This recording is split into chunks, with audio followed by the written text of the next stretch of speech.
హల్లెలూయా. ప్రార్థన చేసుకొని వాక్యం ధ్యానించుకుందాం.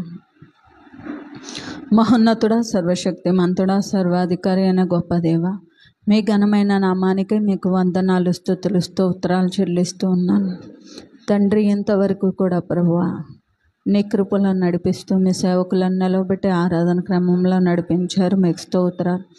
నీ బిడ్డగా నిలవబడి ఉండగా ఏ మాటలు బోధింపబడాలో ప్రభువా ఆ మాటలు మాత్రమే అనుగ్రహించండి. మీ ఆత్మతో నన్ను నింపండి. నీ వాక్కుల చేత నడిపించుకోండి. నీది కానీ ఏ మాట కూడా తండ్రి మా నోటి నుంచి రాకుండా నీ సహాయం చేయమని యేసు పరిశుద్ధ నామం నడుచున్నాము తండ్రి. ఆమేన్. హల్లెలూయా. సామెతల గ్రంథము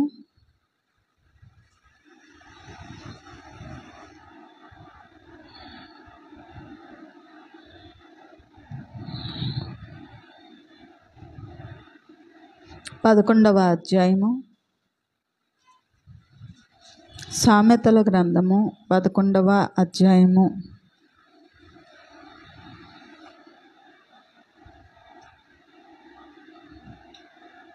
5వ వచనం నుంచి చదువుకుందామండి.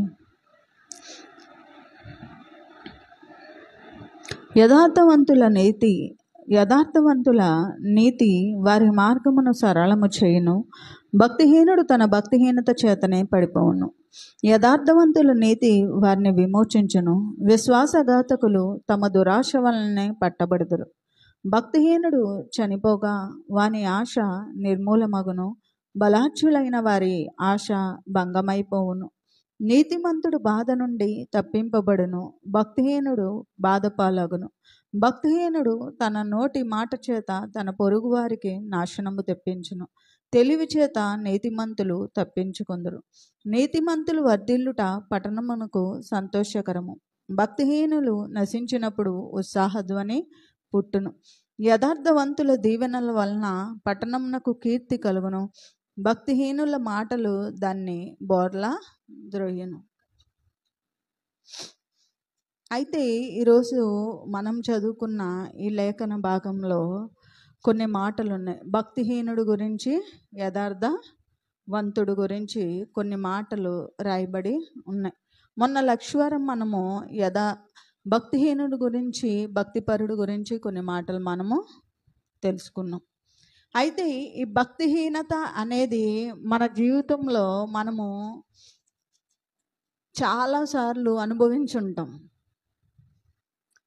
కానీ ఉదాహరణకి బైబిల్ చెప్తుంది అసలు భక్తిహీనత వల్లనే ఎన్నో రకాలైన పరిస్థితులు మన జీవితంలో అనుభవించాల్సి ఉంటుంది. అంటే కొన్ని రకాలైన అనుభవాల్లోకి వెళ్ళాల్సి ఉంటుందంట భక్తిహీనత వల్ల. దేనివల్ల? భక్తిహీనత వల్ల. ఏంటి ఆ పరిస్థితులు అంటే ఇక్కడ మనం ఎందాక చదువుతుంటే అవి చాలా భయంకరంగా కనిపిస్తూ ఉన్నాయి. ఎలాగా? భక్తిహీనులు నశించిపోతారని కనిపిస్తూ ఉంది. భక్తిహీనులు యొక్క మాటల్లో మూర్ఖత్వం ఉంటుందని కనిపిస్తూ ఉంది.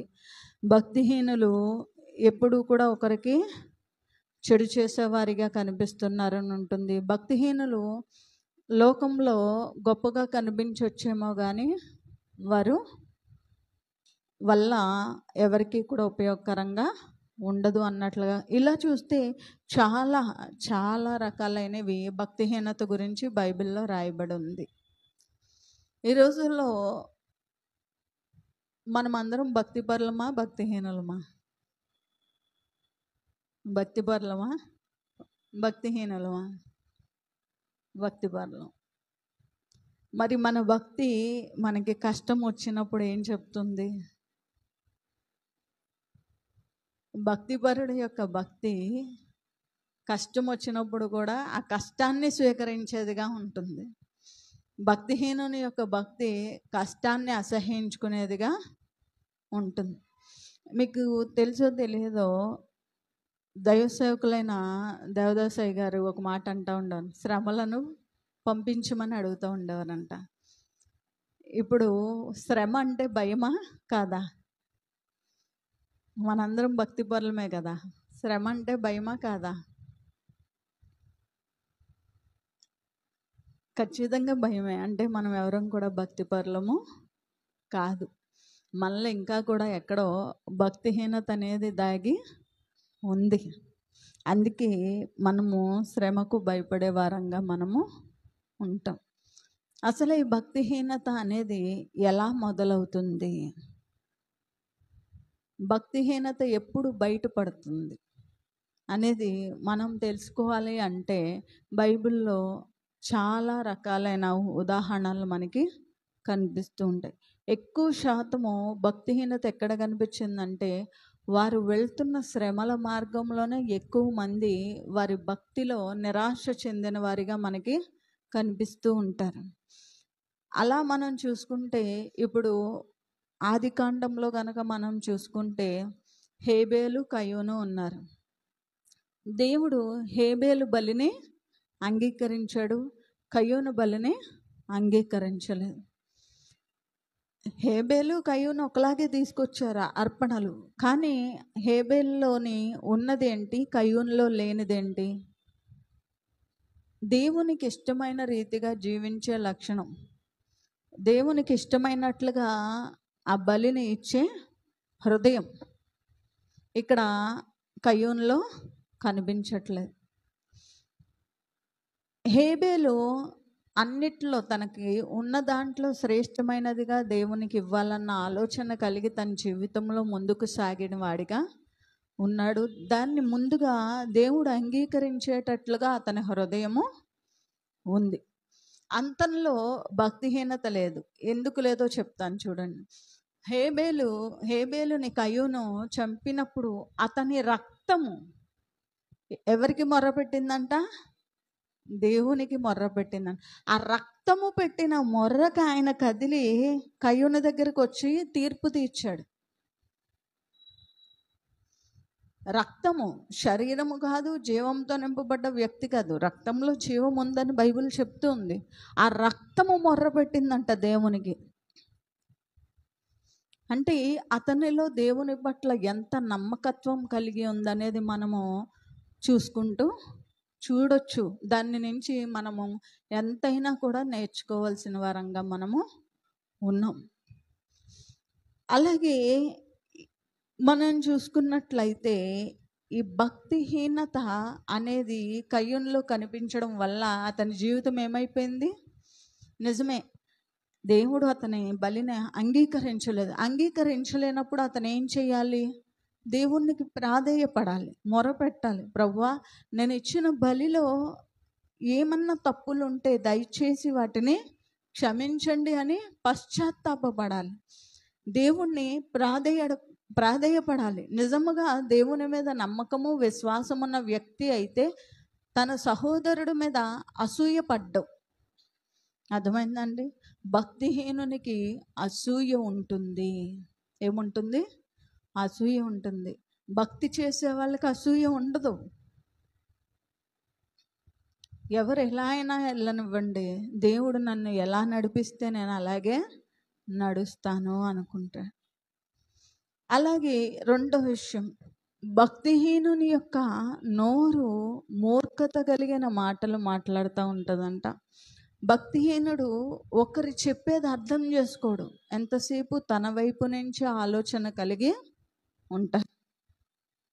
భక్తిపరులు ఎలా ఉంటారంటే వినే వ్యక్తిగా ఉంటాడు. విని దాన్ని దేవుడి దగ్గర పెట్టి దేవుడు ఏం చెప్తే దాన్ని చేసే వ్యక్తిగా భక్తి కలిగిన వ్యక్తులు ఉంటారు. భక్తిహీనత అనేది దేవుని బిడ్డలకు అసలు ఉండకూడని లక్షణం. అది భక్తిహీనత ఎక్కడ ఉంటుందో అక్కడ అల్ప విశ్వాసం ఉంటుంది. భక్తిహీనత ఎక్కడుంటుందో వారిలో నిరాశ ఉంటుంది. భక్తిహీనత ఎక్కడుంటుందో వారిలో కోపం ఉంటుంది. భక్తిహీనత ఎక్కడ ఉంటుందో వారిలో ఎదుటి వారిలో తప్పులు ఎంచే అలవాటు ఉంటుంది. భక్తిహీనత ఎవరిలో ఉంటుందో వారికి ఒకరిని బాధ పెట్టే మాటలనే అలవాటు ఉంటుంది. భక్తిహీనత ఎవరిలో ఉంటుందో వారికి ఒకరికి ద్రోహం చేసే ఉద్దేశంలో ఉంటారు. అంటే ఇవన్నీ లక్షణాలు ఉండాలని లేదు, వాటిల్లో ఏదో ఒక లక్షణం ఉండొచ్చు అనే దాని అర్థం. భక్తిహీనత ఎవరిలో ఉంటుందో వాళ్ళకి అసూయ ఉంటుంది. భక్తిహీనత ఎవరిలో ఉంటుందో వారి జీవితం, వారు సంతోషంతో ఉండరు. భక్తిహీనులు ఎప్పుడూ కూడా సంతోషించరు, ఏ విషయమునందు సంతోషించరు, ఏ పరిస్థితి నందు కూడా వాళ్ళు సంతోషించరు. ఎందుకంటే వారిలో ఇంకా ఎక్కడో నిరాశ ఉంది, ఎక్కడో కృంగుదల ఉంది, ఎక్కడో దేవుడు కార్యాలు చేస్తున్నప్పటికీ కూడా విశ్వసించలేని మనస్సు వారిలో ఉండిపోయింది. ఈ భక్తిహీనత వల్ల కోల్పోయేది ఎక్కువ, పొందుకునేది చాలా తక్కువ. చాలా ఎంత తక్కువ అంటే దాన్ని నిజంగా వేళ్ల మీద లెక్కించే అంత తక్కువ భక్తిహీనత వల్ల పొందుకునేది. నేను మొన్న లక్షవారం కూడా చెప్పాను. ఏమనంటే, ఎవరి గురించి చెప్పాను లక్షవారం? యాకోబు ఏశావు గురించి చెప్పాను. ఏశావు తన ఆకలిని తట్టుకోలేక జ్యేష్ఠత్వాన్ని అమ్ముకునే స్థితికి వెళ్ళిపోయాడు. ఎందుకంటే అతనికి చుట్టూ తన పరిస్థితులను చూస్తూ ఉన్నాడు, కానీ దేవుడు పెట్టిన దేన్ని అతను చూడట్లేదు అని చెప్పాను. భక్తిహీనుడికి ఎప్పుడూ కూడా తన చుట్టూ ఉన్న ఏ అవకాశమో కనిపించదని చెప్పాను కదా. ఇవన్నీ భక్తిహీనుల్లో ఉన్న గుణగణాలు, లక్షణాలు, అవిధేయత స్వభావాలు. మరి మనము భక్తిహీనులుగా ఉంటున్నామా, భక్తిపరులుగా ఉంటున్నామంటే ఖచ్చితంగా ఇందులో ఏదో ఒక లక్షణం మనలో ఉండాలి. వాక్యం వింటున్న వారిలో ఉండొచ్చు, చెప్తున్న నాలో ఉండొచ్చు, ఏదో ఒక లక్షణం ఉండొచ్చు. మరి అలాంటప్పుడు భక్తిహీనత వల్ల సమస్యలు ఎక్కువగా కనబడుతున్నాయి బైబిల్లో. దేవుడు ఏర్పాటు చేసుకున్న వాళ్ళు కొంతమందే ఉంటారు, అందరూ ఉండరు. వారిలో దేవుడు ఏం చేస్తాడంటే ఈ భక్తిహీనత పాళ్ళు ఉండకుండా తీసేయాలని ఆయన ఎంతో ప్రయత్నం చేస్తాడు. తన బిడ్డలను ఆయన ఎంచుకుంటున్నప్పుడు అన్ని ఇప్పుడు మన బిడ్డల్లో అన్ని మంచి లక్షణాలు ఉండవు కదా. మన బిడ్డలను మనం ఎంచుకోలేం, దేవుడు ఇచ్చిన బహుమానాలని మనము పెంచుకుంటాం తప్ప. మరి అలాంటప్పుడు దేవుడు మనల్ని ఎన్నుకున్న మనల్ని దేవుడు ఆయన స్వభావంలోకి ఆయన మార్చుకోవాలనుకుంటున్నాడు. దేవుని యొక్క స్వభావం ఏంటి, ఆయన జీవితం విధానం ఏంటి అని మనం చూస్తే, ఈ లోకంలో ఆయన ఒక మనిషిలాగా జన్మించాడు. ఈ లోకంలో మనకు మాదిరిగానే ఆయన జీవించాడు. ఆయన ఏమి రాజగృహాల్లో జన్మించిన వ్యక్తి కాదు. ఆయన ఎంచుకున్న ప్రదేశం కూడా బహుదీనాతిదీనమైన ప్రదేశం ఆయన పుట్టుకకు. అయినప్పటికీ ఆయన చిన్న వయసు నుంచి కూడా దేవుని దయ్యందును, మనుషుల దయ్యందును, జ్ఞానమునందును ఎదిగి వర్ధిల్లుచూ వచ్చాడంట. దేవుని దయ్యందును, మనుషుల దయ్యందును, దేవుని జ్ఞానమునందును, మనుష్యుల జ్ఞానమునందును ఎదిగి వర్ధిల్లుచూ వచ్చాడు. హల్లెలూయా. భక్తి కలిగిన వారికి ఉండవలసిన లక్షణం ఏంటి అంటే, దేవుని జ్ఞానాన్ని మనము పొందుకునే వారంగా ఉండాలి. ఈ లోకపరంగా చదువుల వల్ల వచ్చే జ్ఞానము వేరు, లోకంలో మనం నేర్చుకుంటున్న జ్ఞానము వేరు. ఏదైనా ఒక అంశం గురించి తెలుసుకొని పొందుకునే జ్ఞానము వేరు. ఇవన్నీ ఎంతవరకు ఉపయోగపడతాయో మనకి తెలియదు, కానీ దేవుడిచ్చే జ్ఞానము మాత్రము ఆయన పాదాల దగ్గరికి చేరేదాకా మనకి ఉపయోగకరంగానే ఉంటుంది. అటువంటి జ్ఞానము కలిగి మనము ఉండాలి అని చెప్పి ఆయన ఏం చేస్తాడంటే, ముందు మనలో ఉన్న చేదైన వేర్లను ఆయన దూరం చేయాలని ఆలోచిస్తూ ఉంటాడు. అలా ఆలోచించే క్రమంలో ముందుగా దేవుడు చేసే ముఖ్యమైన పని ఏంటి అంటే, మనలో ఉన్న అల్ప విశ్వాసాన్ని మనము చేయించడానికి దేవుడు కొన్ని పరిస్థితులు మన జీవితంలోకి వచ్చినప్పుడు ఆయన వీరు ఎలాగ ఉంటున్నారు అనేది మనల్ని పరిశోధిస్తూ ఆయన ఉంటాడు. హల్లెలూయా. అయితే మనం ఏం చేస్తాం, మనం ఎంతసేపు చేసే పని ఏంటంటే, భక్తిహీనులను చూసి వారి జీవితం బాగుంది కదా అని వారితో వీరితో పోల్చుకుంటూ ఉంటాం. మొదటిగా దేవునిలో ఎదగాలి అనుకున్న వారు మిమ్మల్ని మీరు ఎవరితోనూ పోల్చుకోకండి. హల్లెలూయా. ఏం చేయాలి? మనలో ఉండాల్సిన మొదటి లక్షణం ఏంటి? మనల్ని మనం ఎవరితోని పోల్చుకోకూడదు. ఎందుకు పోల్చుకోకూడదు కూడా చెప్తాను నేను మీకు. ఇప్పుడు మనము దేవుడు మనందరినీ కూడా ఆయన సృష్టిలో ఒక భాగంగా ఆయన చేతులతో ఆయన రూపంలో ఆయన తయారు చేసుకున్నాడు. కానీ ఇక్కడ మనం తెలుసుకోవాల్సింది ఏంటంటే ఎవరి ప్రాముఖ్యత వారికే దేవుడు ఇచ్చాడు. ఎవరి తలాంతును దేవుడు వారికే ఇచ్చాడు. ఒకరితో పోల్చుకోవడం వల్ల ఏం జరుగుతుంది అంటే మన జీవితంలో మనం సాధించాల్సింది ఏది కూడా మన ద్వారా దేవుడు చెయ్యాలనుకున్న ఏ పని కూడా జరగదు.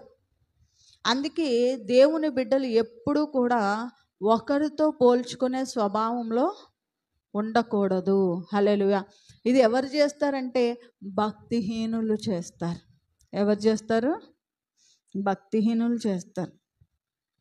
భక్తిహీనుడు ఎవరు? బైబిల్లో సుంకరి పరిసయ్యుడు ఉన్నాడు. ఏమని ప్రార్థన చేశాడు పరిసయ్యుడు? ప్రభువా, నేను ఈ సుంకరి వలె లేనందుకు నీకు అని ప్రార్థన చేస్తా ఉన్నాడు. నేను ఎంత గొప్ప భక్తి చేస్తున్నానో అని ప్రార్థన చేస్తున్నాను. అది ఇష్టమైందా దేవుడికి? ఇష్టం అవ్వలేదు. పశ్చాత్తాపం లేని భక్తి దేవుడికి ఎప్పటికీ ఇష్టం ఉండదు. చాలామంది అంటారు, నేను దేవుడి దగ్గర ఏడుస్తూనే ఉంటానండి అంట. ఏడవడం కాదు, అసలు మీ మనసులో దాని విషయమే మార్పు వచ్చిందా? మీరు ఏదైతే దేవుడి దగ్గర ఒప్పుకున్నారో అది పాపం అవ్వచ్చు, లేదంటే దేవుడికి వ్యతిరేకమైన కార్యం అవ్వచ్చు, తిరుగుబాటుతనం అవ్వచ్చు, ఏదైనా అవ్వచ్చు. ఏదైతే మీరు ఒప్పుకున్నారో దాని విషయమై మార్పు వచ్చిందా? పశ్చాత్తాపడ్డారు, మంచిదే. మారారా? ఆ విషయాన్ని పరిపూర్ణంగా విడిచిపెట్టగలిగారా? ఇంకా ఎప్పుడు అది నా జీవితంలోకి రాకుండా ఉండాలి అని ఏదైనా జాగ్రత్త కలిగి ఉంటున్నారా ప్రతి నిమిషముని? ఉదాహరణకి కొంతమంది సమస్యలు ఉన్నప్పుడు దేవుణ్ణి నిందించే వారిగా ఉంటారు. నిందిస్తూనే మళ్ళీ ఏమంటారంటే, ప్రభువా నన్ను క్షమించండి అయ్యా, నేను తప్పు చేశాను, పలానా పరిస్థితుల్లో నేను నిందించాను ప్రభువా, నన్ను దయచేసి క్షమించండి అయ్యా అంటారు కదా. ఇలాగే ప్రార్థన చేస్తారు. ఇంకా అంటే నేను మామూలుగా జనరల్గా చెప్తా ఉన్నాను. ఇంకా కొంచెం డీప్గా ప్రార్థన చేసే వాళ్ళైతే ఏం చేస్తారంటే ఏడుస్తూ ప్రార్థన చేస్తారు. మంచిదే, ఏడుస్తూ ప్రార్థన చేయడం మంచిదే. మనం చేసిన తప్పుని దేవునికి చెప్పడము మంచిదే. మరి ఇవి చేస్తున్న మనము మరలా తప్పు చేయకుండా ఆగగలుగుతున్నామా? ఎందుకు నన్ను ఇలా చేసావు ప్రభువా, ఎందుకు నన్ను ఇలా కష్టాల్లో వదిలేసావు ప్రభువా అని మనము అనకుండా ఉండగలుగుతున్నామా? ఒకసారి తప్పు చేసామని పశ్చాత్తాపడి మళ్ళా అదే తప్పు చేస్తున్నాము అంటే మనం మారనట్ట? మన భక్తిలో ఉన్న విధానం మారనట్ట? పశ్చాత్తాపడుతున్నామేమో కానీ మనలో మార్పు రాలేదు. దేవుణ్ణి క్షమాపణ అయితే కోరుకుంటున్నామేమో కానీ మనము విడిచిపెట్టట్లేదు, ఆ స్వభావాన్ని విడిచిపెట్టట్లేదు. దేవుని వాక్యం చెప్తోంది, నిన్ను అపవిత్రపరిచేది బయట నుంచి వచ్చేది కాదు, నీలో నుంచి బయటికి వెళ్ళేదే. అలాగే ఇంకొక మాట చెప్తా ఉంది, నీ హృదయము ఏమి తలంచుతున్నదో అదే నీ నోరు మాట్లాడుతుందంట.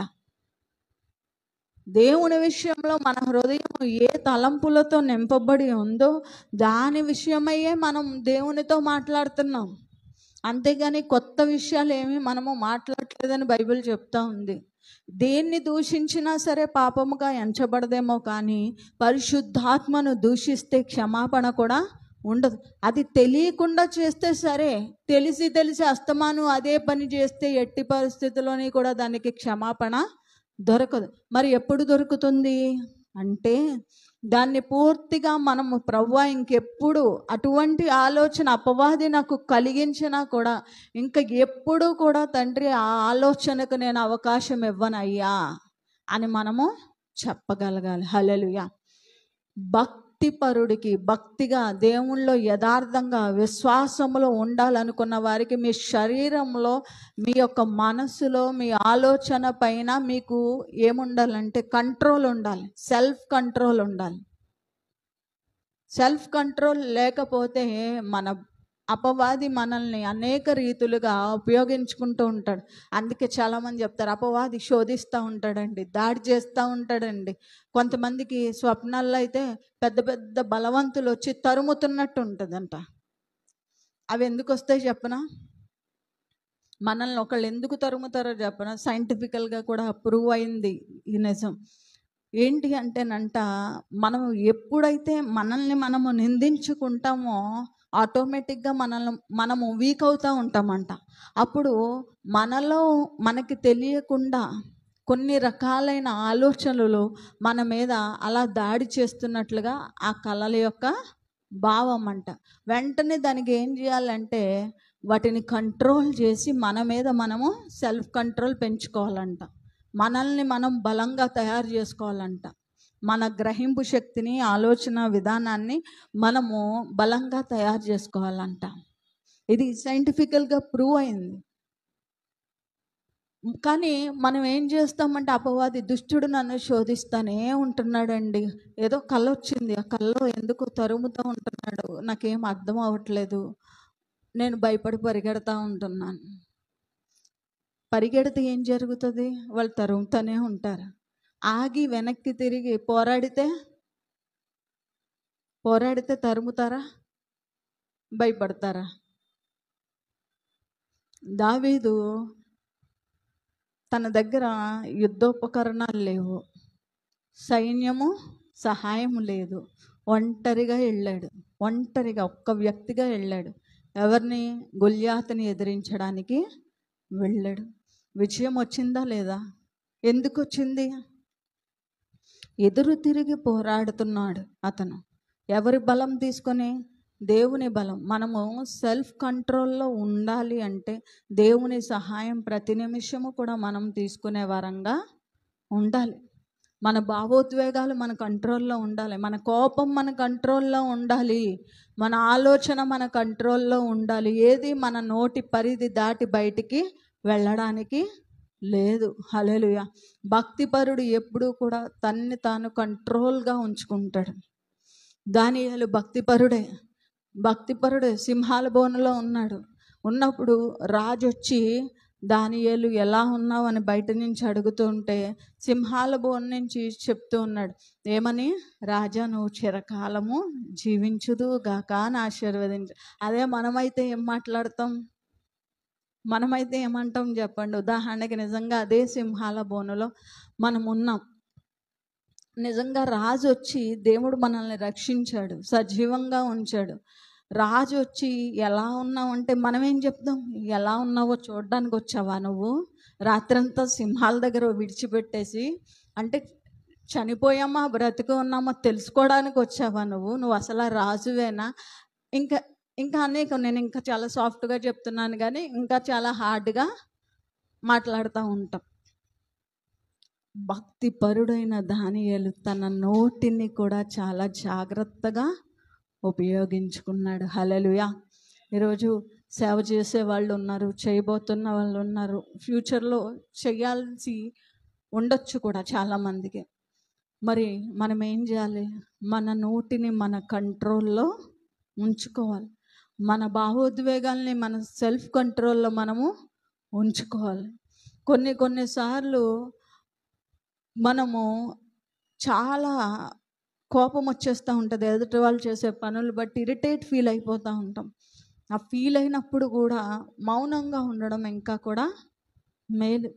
ఒక్కొక్కసారి మనల్ని గాయపరిచే మాటలు వస్తూ ఉంటాయి, దేవునికి అప్పచెప్పి దేవునికి చెప్పి దేవుని సహాయం కోరడం మేలు తప్ప ఆ బాధ కలిగిన పరిస్థితుల్లో మనం ఎవరిని ఏదన్నా కూడా అదేమైపోతుందంటే బైబిల్ చెప్తోంది, తీర్పు తీర్చిన విషయంగా అది పరిగణించబడిపోద్ది. ఇంకో విషయం ఏంటంటే, శత్రువులు ఒకవేళ శిక్ష పొందుకున్నా కూడా వారిని బట్టి నువ్వు సంతోషించొద్దని బైబిల్ చెప్తా ఉంది. యథార్థవంతునిగా, నీతివంతునిగా, విశ్వాసం కలిగిన వ్యక్తిగా నువ్వు ఉన్నావు అంటే, ఒకవేళ శత్రువులకు అపాయం వచ్చినా సరే నువ్వు వారిని బట్టి నువ్వు సంతోషించొద్దు. వారి కష్టం కూడా, అయ్యో వారంత కష్టపడ్డారా అని వారి కొరకు కూడా ప్రార్థన చేసే వాళ్ళంగా ఉండాలి. కానీ అబ్బా వీళ్ళకి చాలా బాగా అయింది, మమ్మల్ని ఎలా చేశారు కదా, వీళ్ళు అలాగే ఉండాలి, వాళ్ళు అటువంటి పరిస్థితులు అనుభవించాలి అంటూ ఉంటారు చాలామంది. అది ఎప్పుడు కూడా దేవుని బిడ్డలైన వారికి, భక్తిలో స్థిరంగా ఉండాలనుకున్న వారికి ఉండకూడని లక్షణము. హల్లెలూయా. అలాగే మనం చూసుకుంటే, మీరు సామెతల గ్రంథంలో ఉన్న ప్రతి అధ్యాయాన్ని కూడా క్షుణ్ణంగా చదవండి. ప్రతిరోజు చదవడానికి ప్రయత్నం చేయండి. అందులో చాలా విషయాలు ఉంటాయి. భక్తిహీనుల గురించి, విశ్వాసంలో ఎలా ఉండాలో, నీతిమంతులుగా ఎలా ఉండాలో, యథార్థంగా ఎలా జీవించాలో, దేవునికి ఎటువంటి గుణగణాలు ఉంటే బిడ్డలు ఇష్టమో, ఇటువంటి చాలా రకాలైన అంశాలు ఈ సామెతల గ్రంథంలో మనకి కనిపిస్తూ ఉంటాయి. అలాగే భక్తిహీనునికి ఉండే ఇంకొక లక్షణం కూడా చెప్తాను. భక్తిహీనుడు ఎలా ఉంటాడంటే, స్వార్థముతో నింపబడిన వ్యక్తిగా ఉంటాడు. ఎలా ఉంటాడు? స్వార్థముతో నింపబడిన వ్యక్తిగా ఉంటాడు. భక్తిహీనుడు ఎవరి మాటను పెద్ద లెక్కల్లోకి తీసుకోరు. అన్నీ మాకే తెలుసు కదా అనే ఆలోచనలో ఉంటాడు. భక్తిపరులైన వారిలో స్వార్థము ఉండకూడదు. ఏముండకూడదు? స్వార్థం ఉండకూడదు మనలో. ఎప్పుడు కూడా నాది అనే ఆలోచనలోనే ఉండిపోకూడదు. దేవునికి ఇష్టం లేని స్వభావం అది. ఏది మనది లేదు ఈ లోకంలో, ఏది మనది లేదు. చాలామంది ఏమంటారంటే, ఇది నాది, ఇది నాది, ఇది నాది అంటారు.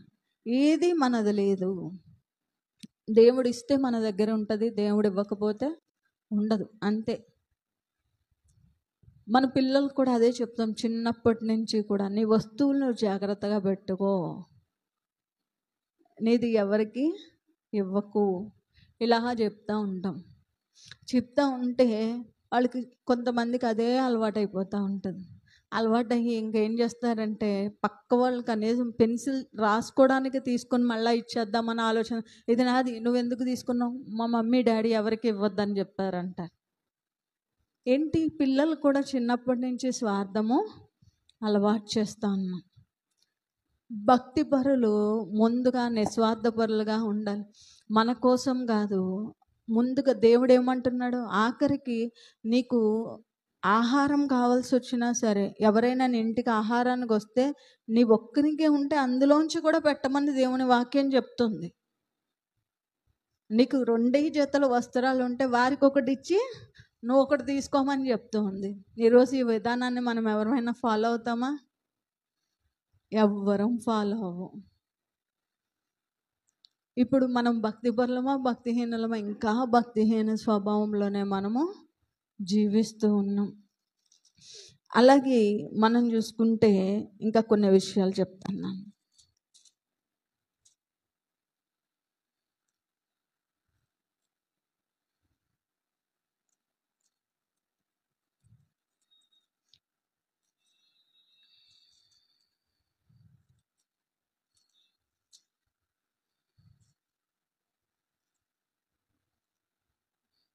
అలాగే ఇంకా భక్తిహీనుల యొక్క లక్షణాలు ఈ యొక్క సామెతల గ్రంథంలో చాలా ఉన్నాయి. ఒకసారి చూడండి, 18వ అధ్యాయము 3వ వచనం నుంచి.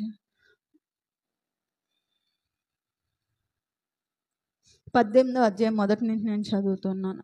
వీరుండగోరవాడు స్వేచ్ఛానుసారంగా నడుచువాడు, అట్టివాడు లెస్స అయిన జ్ఞానమునకు విరోధి. బుద్ధిహీనుడు వివేచనయందు సంతోషింపక తన అభిప్రాయములను బయలుపరచుటయందు సంతోషించును. భక్తిహీనుడికి ఉండే ఇంకొక లక్షణం ఏంటంటే బుద్ధిహీనత, అంటే తొందరపడి మాట్లాడే తత్వము. అలాగే తన అభిప్రాయానికి అతను గౌరవించే వ్యక్తిగా ఉంటాడు. ఎదటి వాళ్ళు ఒకవేళ నేను ఈ తప్పు చేయలేదు, నేను ఇది చేయలేదు అన్నా సరే నమ్మేవారిగా వారు ఉండరు. అలాగే భక్తిహీనుడు రాగానే తిరస్కారము వచ్చును, అవమానము రాగానే నింద వచ్చును. మనుష్యుని నోటి మాటలు లోతు నీటి వంటివి, అవి నదీ ప్రవాహముల వంటివి, జ్ఞానపు ఓట వంటివి. తీర్పు తీర్చుటలో భక్తిహీనుల ఎడల పక్షపాతము చూపుటయు, నీతిమంతులకు న్యాయము తప్పించుటయు క్రమము కాదు. ఏమంటున్నాడు? భక్తిహీనుల ఎడల తీర్పు తీర్చుటలో పక్షపాతము చూపించడానికి లేదు. ఒకవేళ ఆ వ్యక్తి భక్తిహీనుడు అయినప్పటికీ కూడా పెట్టే విషయంలో, చూసే విషయంలో అన్నిటిలో సమానంగానే ఉండాలి. భక్తిపరుడైన వ్యక్తి ఏం చేస్తాడు? ఇప్పుడు సమానత్వాన్ని అతను చూస్తాడు. ప్రతి విషయంలోని కూడా ఒకరికి పెట్టాలనుకోండి సమానంగానే పెడతారు. అలాగే ఇంకా బుద్ధిహీనుని పెదవులు కలహమునకు సిద్ధముగా ఉన్నవి, దెబ్బలు కావాలని వాడు కేకలు వేయును. బుద్ధిహీను నోరు వానికి నాశనము తెచ్చును, వాని పెదవులు వాని ప్రాణమునకు ఉరి తెచ్చును. ఇలా చూస్తే చాలా రకాలైన మాటలు ఉన్నాయి. 19వ అధ్యాయం, బుద్ధిహీనుడు తన పెదవులతో మూర్ఖముగా మాట్లాడు వానికంటే యథార్థముగా ప్రవర్తించు దరిద్రుడే శ్రేష్ఠుడు. ఏం చెప్తుంది బైబిల్? బుద్ధిహీనుని వల్లే పెదవులతో మూర్ఖంగా మాట్లాడే కన్నా కూడా యథార్థంగా ఉన్న ఏమీ లేని వ్యక్తి అయినా కూడా శ్రేష్టమైన వ్యక్తేనంట. చూసారా? ఈ భక్తిహీనత ఉన్న దగ్గర బుద్ధిహీనత కూడా ఉంటుంది. ఎందుకంటే భక్తి లేని చోటన మనకి విచక్షణ ఉండదు. ఒక మాటలో చెప్పాలంటే దేవుణ్ణి సరిగ్గా భక్తిగా ఆరాధించలేని వారికి విచక్షణ ఉండదు. విచక్షణ రహిత్యంగా వారు ముందుకి సాగుతూ ఉంటారు. ఒకరిని బాధ పెట్టే మాటలు అనేవారిగా వాళ్ళు ఉంటూ ఉంటారు. ఇలా చూస్తే చాలా చాలా అంటే చాలా వచనాలు మనకి బైబిల్లో కనిపిస్తూ ఉన్నాయి. భక్తిహీనులు ఎప్పుడూ కూడా ఎదుటి వారిని, ఒక రకంగా చెప్పాలంటే నేనే పెద్ద భక్తిపరుణ్ణి, నేనే భక్తిపరురాల్ని అనేటట్లుగా ఎదుటి వాళ్ళు భక్తిని కొలుస్తూ ఉంటారు. వారు ఇలా ఉంటున్నారు, వీరు అలా ఉంటున్నారు అంటూ ఉంటారు. కానీ భక్తిపరుడు తనలో ఏం లోపాలు ఉన్నాయో ప్రతి క్షణము చెక్ చేసుకునే వ్యక్తులుగా ఉంటారు. ఎలా ఉంటారు? భక్తిపరుల్లో స్థిరత్వం ఉంటుంది, దేవుణ్ణి ఆరాధించడంలో స్థిరత్వం ఉంటుంది, దేవుని చిత్తానికి లోబడే విషయంలో స్థిరత్వం ఉంటుంది. ఒకసారి ఒక నిర్ణయం తీసుకున్నారంటే దేవుని చిత్తానికి లోబడే విషయంలో అవి ఎన్ని అడ్డులు, ఆటంకాలు, సమస్యలు, ఇరుకులు, ఇబ్బందులు వచ్చినా కూడా వాటిని తట్టుకుని ముందుకు సాగేవారిగా ఉంటారు తప్ప ఎక్కడా కూడా వెనక్కి వెళ్ళిపోయేవారిగా వాళ్ళు ఉండరు. హల్లెలూయా. ఎంతమంది దైవజనుల సాక్ష్యాలు వింటూ ఉంటారు. ఒరిస్సాలో ఒక దైవజనుడిని ఎక్కడి నుంచో మిషనరీగా వచ్చి ఒరిస్సాలో ఆయన తన 2 బిడ్డలతో ఆయన్ని జీప్లో ఉంచి పెట్రోల్ పోసి దహనం చేసేసారు. దహనం చేసేస్తే ఆ దైవజనుని యొక్క భార్య వచ్చినప్పుడు ఆమె ఏమనాలి చెప్పండి? నా భర్తను, నా బిడ్డలను ఈ ఊరి వారు ఇలా చేశారు కదా అని శపించాలి. కానీ ఆమె ఏం చేసిందంటే ప్రార్థన చేసి దేవుడు ప్రభువా వారిని క్షమించమని. ఎవరైతే ఆమె భర్తను చంపాడు ఆ వ్యక్తిని కూడా ఆమె క్షమించింది. ఆమె క్షమించిన క్షమా గుణానికి అతను ఒక సేవకుడిగా మార్చబడ్డాడు. అతనిలో అంత పశ్చాత్తాపం.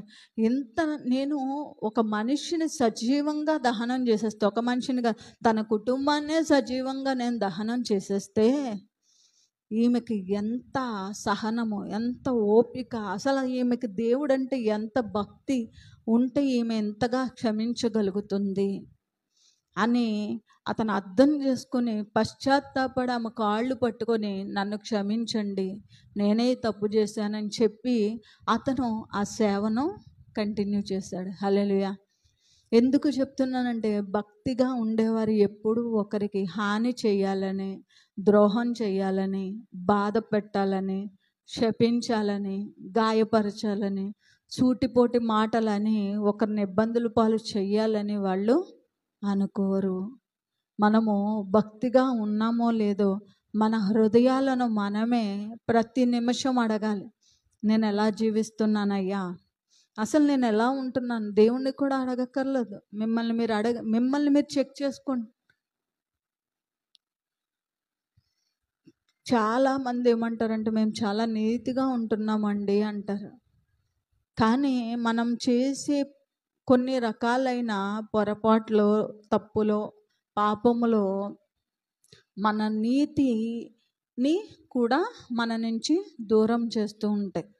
అందుకే దేవుడు బిడ్డలు ఎప్పుడు కూడా మనల్ని మనం మోసం చేసుకోకూడదు. నేను నీతిగా ఉన్నాను, నిజమే, మనం నీతిగా ఉంటే మనల్ని గురించి సాక్ష్యం దేవుడు ఇవ్వాలి. మనల్ని గురించి సాక్ష్యం మనకి మనం ఎప్పుడూ కూడా ఇచ్చుకోకూడదు. మనం నీతిగా ఉంటే మనల్ని గురించిన సాక్ష్యం ఈ చుట్టుపక్కల సమాజం ఇవ్వాలి, అంతేగాని మనల్ని గురించి మనము ఇచ్చుకోకూడదు. దేవుడే మనకి సహాయం చేసి వీరు భక్తిగా ఉన్నారని దానియేలు దగ్గరికి రాజును పంపినట్లుగా పంపించాలి తప్ప మనకి మనం నేను నీతిగా యథార్థంగా ఉన్నానని దేవుడి దగ్గర ఎప్పుడూ కూడా చెప్పకూడదు. భక్తిపరుడు ఎప్పుడూ కూడా అలాగ తనని గురించి తను గొప్పగా దేవుడి దగ్గర చెప్పుకోడు. ఎప్పుడూ తను తగ్గించుకొని జీవిస్తాడు. ప్రార్థన చేద్దాం. మహోన్నతుడా, సర్వశక్తిమంతుడా, సర్వాధికారి అయిన గొప్ప దేవ, మీ ఘనమైన నామానికే మీకు వందనాలు, స్తుతులు, స్తోత్రాలు. నిజమే, భక్తిహీనులకి భక్తిపరులకు ఉండవలసిన కొన్ని లక్షణాల గురించి మేము తెలుసుకోవడానికి కొన్ని వారాల నుంచి సహాయం చేస్తూ ఉన్నారు. దయచేసి ప్రభువా, మాలో నాయన మీకు ఇష్టం లేని ఏమైనా తండ్రి భక్తిహీనత కలిగిన లక్షణములు ఉంటే వాటన్నిటి నుంచి ప్రతి బిడ్డను కూడా విడిపించండి నాయన. నిశ్చిత్తమైన రీతిగా నాయన బిడ్డలందరూ కూడా ఆత్మీయముగా నాయన బలముగా ఉండి భక్తిలో, విశ్వాసంలో, స్థిరత్వంలో క్రీస్తు అనే బండ మీద వేయబడిన పునాదుల వలె ఒక్కొక్కరి కట్టడము ఉండబట్టు కొరకు సహాయం చేయమని యేసు పరిశుద్ధ నామమున